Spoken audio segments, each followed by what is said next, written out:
sobrang excited na dumating na tong Guba 12. Like, mula nung maliit pa ako, pinapanood ko na yung flip top. Ngayon, excited ako at kinakabahan para sa darating na battle namin dito sa Guba 12. Ako, excited ako, tsaka willing akong i-buhos lahat kasi impression to na para sa mga tao na abangan ka.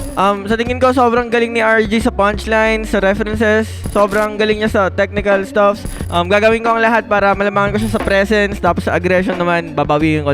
Doon ko naman babawiin na lang. Nakafocus siya lagi sa rhyming, yun yung napansin ko. Minsan nasasakripisyo niya na rin yung punchline niya. Yo dog, alam ko ang galing mo pero subukan kitang talunin ngayong gabin to. Galingan mo kasi gagalingan ko din. And sana maabot natin yung expectations na ine-expect ng mga crowd sa atin. Yun, good luck.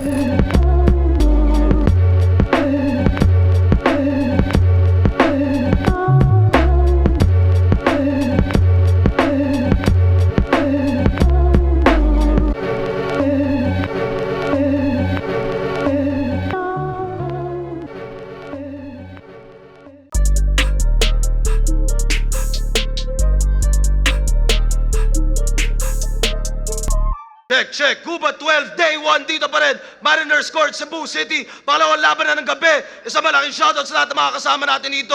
Lalong-lalo na mga galing pa labas ng Cebu City. Flip top, mag-iay para sa parating nating laban. Isang special shoutout sa mga tropa natin, mga bisita natin dito. Team Waray, Team Hiligay doon. Mag-iay kayo para sa parating nating laban. Shoutout sa inyo. At syempre, pinakamalaking shoutouts palagi kay John Leo, kay Tata at kay Tata ng Rapolo. Silipin nyo ito, Flip Top Rapolo Classic Connection, bagong disenyo para sa inyo. At sa kanan ko, Tacloban City represent para sa inyo. Mag-iay tayo lahat para kay Mima. Una sa lahat, huwag ka na mag-alala. Unang ikot ng alak, ako na ang magdadala. Mga mabigat na problema ay itapon mo na. Kompleto na ang tropahan, kaya itagay mo na. Kay MCK, shoutout to 11th Street, Blast Cartel, sa kay TLJ, sa ONM Kalila, tsaka siyempre kay Baby Kael, shoutout. At sa kaliwa ko naman, Mina Iloilo represent para sa inyo. Mag-iay tayo lahat para kay RG. Shoutout Giray Letra, Motos Battle League. Shoutouts kay Doc Panda, tsaka sa RX Panda. Yung KTL, syempre. Yun, let's go. Yeah, shoutouts palagi kay Rai Letra. Nanalo ng coin to si RG. Pinili niya mauna. Tig 90 seconds ulit ng laban na to. Pakinggan natin unang banat. RG. Yo! Dinapuruhan sa shot nung KG. Kaya pagka panalo, natamasa. Kaso ibang G na tong binalandra at magkaiba kami ng tama. Naghangad ng mas hard. Purong-puro na to. Dinahagod minimal. Dito sa pangalawa mong shot, mangangailangan ka ng chaser. Habol, hininga, ano gubat game? Yeah! Siya'y nakukumpara kay Poison. Kasi daw spit ni Gago, pamatay. Kaso malabo tayong magtay, di sasapat yung lasong taglay, pinanood ko battle mo sa Leyte. Nirhyme niya yung pambayot na trip sa suck my dick. Nice dong! Islantrong! O pwedeng homo rhyme. Pambubong style, pagiging manyakis at multis. Sa battle, pinagko-combine. Ginagamit pagiging horny sa suwagan ng sungay, lakas magbida ng multis. Standard na yan, bay. Dapat sa punchlines ka align. Kalugar mo pa mismo nagsabi ng minimum requirement, ba't di mo ma-apply? You better work on it. Kalaban mo ngayon pumupugot. Sa laban walang takot. Kung nakasandal ka sa basics, pues ito na yung cut-off. Saktong katapusan. Bounty hunter. Manunumba. At pagkatapos ko yan trabahuin, ako'y may sala ring makukuha. Unahan na kita. O nag-choke ako sa 1 minutes. Pero kita naman nasabog sa 2 rounds, parang nakadouble barrel kumbaga. Di mo pwedeng ikumpara dahil wala kang solid na binugatila. Water gun lang yung dala, magkaiba tayo ng pasabog. Ngayong mas malawak na yung market, susulitin ko bawat aret, matik sa akin yan sa paw. At kung bilangan lang kada punch barcode dito mangingibabaw, ano naman kung joker yan? Ang bumalanse, di na kailangan. Masasato sa digmaan. Season na to, lalo kung usapan, pabigatan. Kaya isagad mo hanggang sukdulan. At pakinggan nyo kung sasabay ba to. Kasi kung wala kang linyang pangpukpukan, di mo deserve ang slot na to. Bitch!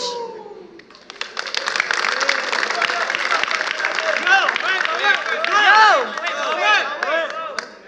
Katapusan daw! Sabi nitong kamukha ni Badang. Anong katapusan mo? Tangin at 29 pa lang. Tangin na. Pero kalmahan ko lang yung intro ko. But you should never take this lightly. Kasi ngayon ipapakita ng bagong pro player kung gaano ka-basic lang tong RG. Kaya let's go on na sa facts. Let's go on na sa facts. Motos Rap Battle. Doon yung makikita mga most of his fights. Kaya biglang laki ng ulo muna lang nahagip siya ng scope ng sight. Kasi I'm the best in Visayas. Yan ang pinagmamayabang ni Tarantado. How ironic na nakapasok ka ng pedestal pero ikaw naman nilalampaso. Kasi nakapag-pedestal ako. Yan ang sinisigaw ng gago na yan. Ulol! Hindi ka dapat pinasok sa pedestal, dapat dumiretso ka ng basurahan. Kasi tingin ko sa'yo ay trash. Trash. Basura, brother. Isa kang plastic na rapper na pinagkakitaan ng squatter. Kasi, boss side, no offense. Hindi ko naman sinasabi lang mahihina lahat ng MC sa liga nyo. But you'll see that I can kill this in a flash kahit galing Mina to. Flash. Mina to. You should dig deeper nang makita nyo si Yelo nakatikit dun sa pader parang preso sa iwahig. Kasi galawan na ito parang pole din. Grabe siya makakapit kay Gilagid. Kasi galing Mina, ginto ng Iloilo. Tangina, huwag ka masyado makulit. Boss, ba't hinukay mo pa to kung papabaon mo lang ulit?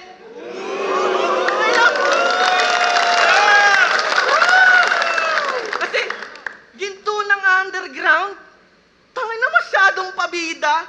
Sabi nga ni Denver, wala ka pang class. G, at wala ka ring karisma. At imposible maging diamond din na rough yan. Yung nameplate, tutuloy ko pa ba, bro? Tangina mo, Lux Artist! Wala akong maisip na wordplay sa'yo. Kasi ako'y galing ng silangan. Siya na may galing ng kanluran. Kaya ang kwento ng laban na to ay madali kong nabuod. Dahil kung nasa akin ang pagsikat, tangina mo, nasa iyo naman ang paglubog. Kasi, tangina, kaya tong ginto ng Iloilo, walang panama mga bay, siguradong lusaw yang ginto pag tinapat sa nag-aapoy na tapang ng waray.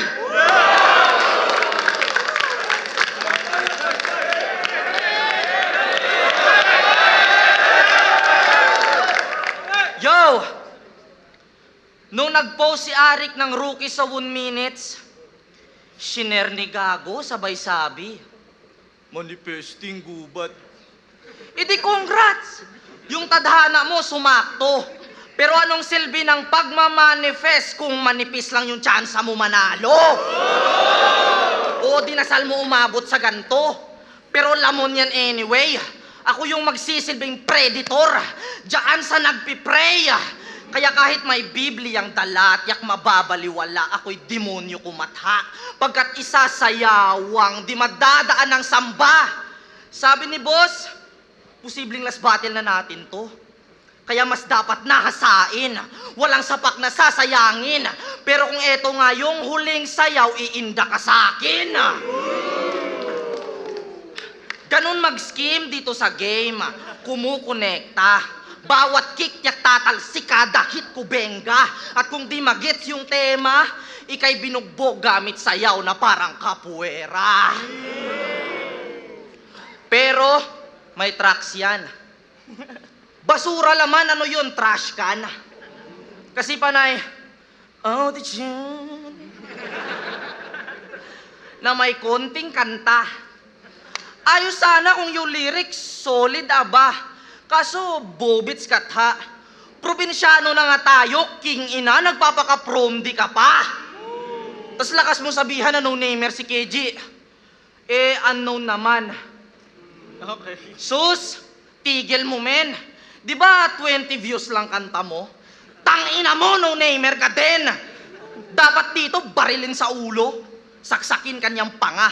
Basagin bungo mo, dukutin magkabilang mata. Sabay balatan ng buhay kang di na makilala talaga. Tapos lagyan ng jando yung bangkay para may pangalan ka na.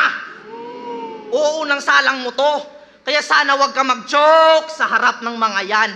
Di mo kailangan mga tog, sa akin ka mas dapat kabahan. Kaya nung chinat ka ni Arik na ibuhos mo lahat, ikay dapat na panghinaan. Sinyalis yun na magtatay ka sa gubat, yun yung tawag ng kalikasan.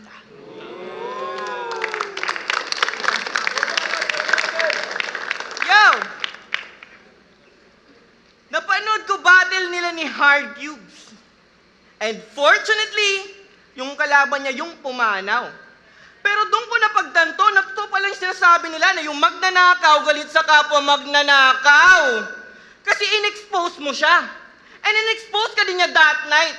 Dalawang wannabe tipsy naglaban. Ang tao niyo doon, bar fight, ulol. Ulol, hindi.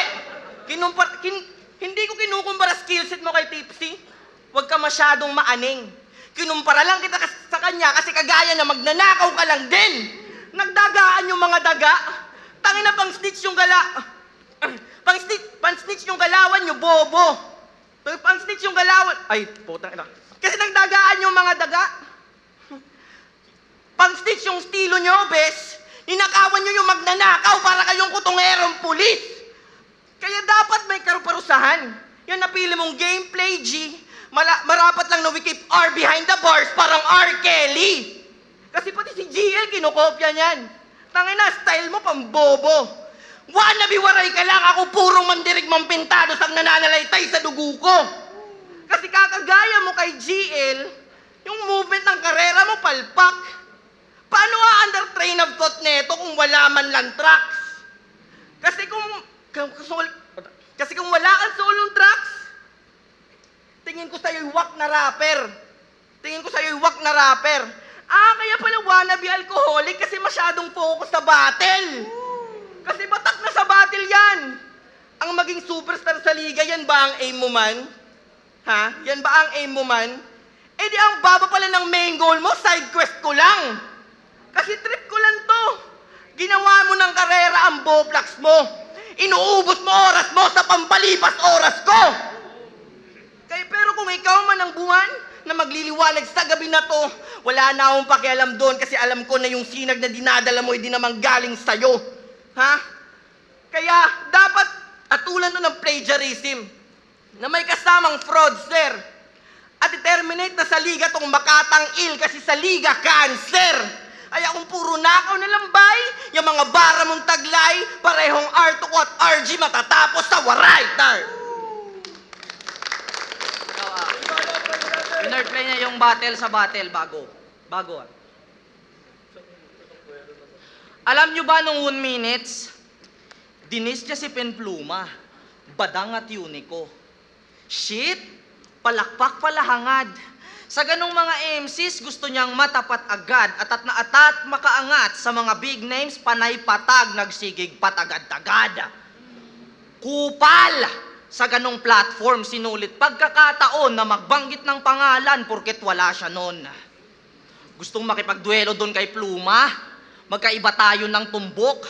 Kung gusto mo sa pen, ako naman sa'yo magpapatulog. Bago ka humantong sa ganong schemes, ibase mo sa skills. Kung nasa tamang hubog, hindi na panay ka name drop, wala ka naman sa hulog. Name drop, wala ka naman sa hulog. Ako, wala ka naman sa hulog. Bago ka man damay gago, tindihan mo, pagigihan o. Ako, di ko babanggitin yung pangalan niyang Mimak. Bagos iikisan ko, kasi tahimik lang to, na tila mangkukulam pero rekta ang tama gago. Wala nang banggit-banggit ng pangalan, sapat na yung mga barang dala ko. Sige, sabayan mo ko sa ganto. Nang matamaan when I hit hard. Tung nakikipag-trade sa pool na parang wizards. Barang, mangkukulam, wizards. Alam nyo na saan papunta yung atake. Na makikita nyo aming pagitan pag sa lamang ka bumase. Kasi ito'y tambak. Pero sa lupa, yun na yung huling hantungan na makikita nyo yung taga-Tacloban kung paano matabunan. Ika'y binasic ginanon, pero labas pa rin ay baon. At kung hanap mo'y hayop sa gubat, ako yung di pa nadiskubre sa Amazon. Pagkat mula sa munting bayan na parito, upang magbahagi ng rima, magpatalim ng letra, malabong maging alanganin sa timpla, pagkat lagi kong sinesiguradong, ginto na tong nahukay nyo galing mina. Yo! Sabi niya sa isang battle niya, kung hanap nyo ay teardrop, saluhin mo tong hook ko. Damn! Kapos yung shot. Kaya paano yung kalaban tatamaan? Tong puro layup lang yung tira, halatang bobo sa dakdakan kasi bowler yan. Bowler yan. Malahar din. Pero yung kahinaan niya halata pa. Kasi nung laban nila ni Deadline, nagmalahar din. O sa clutch na wala ka. Tang ina mo. Kasi siya'y galing kirahay letra. E di ang tapa mo pala. Ano yun, yung bars nyo, may bareta ng dala, ulol, gago. Pero magre-rebat yan. Yung bars ko, may bareta kasi puputok. Aba, naaaning to. Hindi yung bars nyo, kundi kayo ang may putok kasi ang asim nyo. Kasi grupo niyan, MKTL. Ako yung naguluhan ng sobrang severe. Kaya pala MKTL kasi mga mukha tong tiil. Oo, murag tiil ning piste. Anang naong never good nag-charming. Tanawang niyang ilong, murag ilong sa baktin. O lol, gago. Kasi, tanga ng itsura mo. Halatang ang pangit mo, men. Naisa, pati yung pagiging nerdong virgin ni GL, nagaya mo din. Oh, pero wag na tayo sa laitan. Balik tayo sa pagkamakata mo. Pas na tayo sa look si Shernan na bahala dun. Kasi style neto, 4-bar setup. 4-bar setup. Na may generic punchline na super weak. Sobrang haba mag-setup, parang novel. Kaya yung shit pang novelty. You ain't shit. You ain't, putang na. You ain't shit. Oh, fuck. Oh, bugo bitch. You ain't fooling me. You're super soft, walang potency. I'm hard as act, naka-full build shit habang, I'm hard as act, naka-full build shit. After Berserk, I'm a Colin Blade. O, nadaan pa sa Dota. Mga dala kong bars dito. Pero pang wrestling aking Viper kaya itong si RKO. Kaya, talo na to. Hindi man lamang nakasabay. No match o no contest kasi mananalo ay waray. Time.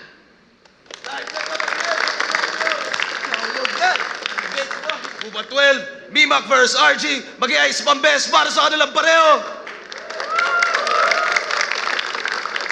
Ang bata ng urado, 5-0, magingay para kay RG.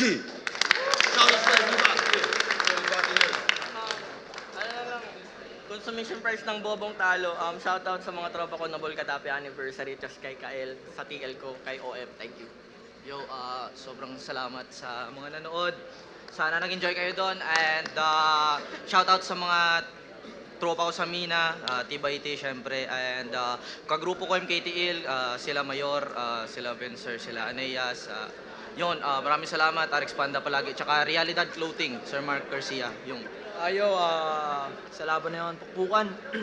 Parehong gusto yung aggression nila sa delivery. Mas gamay nila yung laro.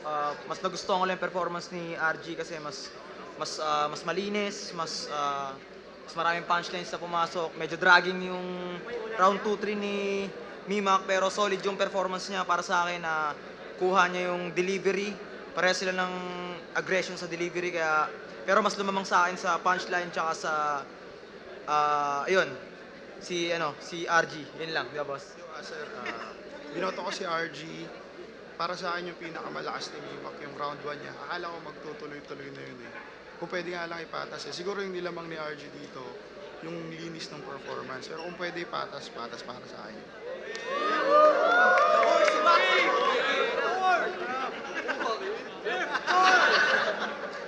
Yo, Nikki, binoto ko si RG. Yung round 1 ko, binigay ko kay Mimac sa lakas ng round 1. Yung delivery tsaka yung mga punches na lumanding lamang si Mimac. Pero sa round 2 at tsaka sa round 3, binigay ko kay RJ kasi parang sa round 2 medyo nag-stumble si Mimac. Then sa round 3, pareho yung bumaba yung energy nila pero mas binigay ko kay RJ yung mas maraming punches na pumasok. So, MP3, Asylum. Para sa akin, binoto ko si RG. First round, medyo dikit pa, pero nung rounds 2 and 3, parang naging dragging yung kay Mimak at mas technical yung mga laro ni RG. So, RG. Merds, binoto ko si RG round 1 kay Mimak. Mas yun yung pinakamalakas na round niya. Mas nakuha niya yung momentum. Kaso pagka round 2, nabawi naman ni RJ, tapos nagtuloy-tuloy na siya. Kasi Mimak naman is parang nag-decline yung performance niya. So, ang boto ko si RG.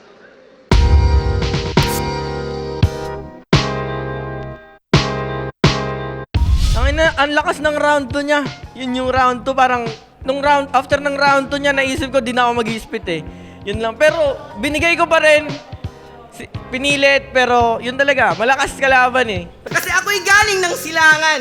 Siya na may galing ng kanluran. Kaya ang kwento ng laban na to ay madali kong nabuod. Dahil kung nasa akin ang pagsikat, tangina mo, nasa iyo naman ang paglubog.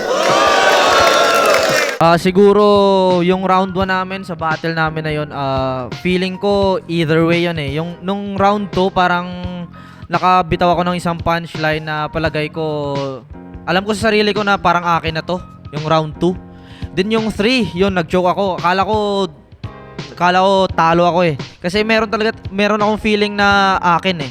Kaso doon sa battle na yun, di ko talaga na-feel na akin yung battle na yun. Kasi tangina, ang solid ni Mimak. Pambubong style, pagiging manyakis at multis. Sa battle, pinagko-combine. Ginagamit pagiging horny sa suwagan ng sungay, lakas magbida ng multis. Standard na yan, bay. Dapat sa punchlines ka align. Kalugar mo pa mismo nagsabi ng minimum requirement, ba't di mo ma-apply?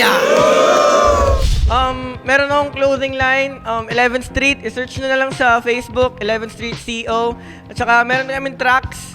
Search nyo na lang yung YouTube channel namin, Blessed Cartel. Most of them is waray-waray yung songs. Baka hindi nyo maintindihan, pero baka trip nyo yung vibe. Check nyo na lang din. Yun. Tapos, Nabolcat League. Meron kaming, ML tournament and stuff, ganun. Maraming salamat nga pala sa MKT Il, sa Giray Letra, Motus Battle League, syempre, Realidad Clothing ni Sir Mark, and syempre sa mga classmates ko na syempre di ko nagagawa yung research namin dahil dito sa Flip Top. And syempre next week meron kaming final defense, pucha. Kaya syempre nagpapasalamat ako sa mga sumusuporta sa akin sa liga, and yun, paangat tayo. Men, sa lahat ng mga waray, mga taga-Didamon, dog, kaya-kayaan niyo, makaabot didi. Damo pa kamo, di ko na kamo ngangaranan, maram na kamo kung nireno kamo, pero abot kamo didi, nga didi kita, pagbaralyo ay nawong.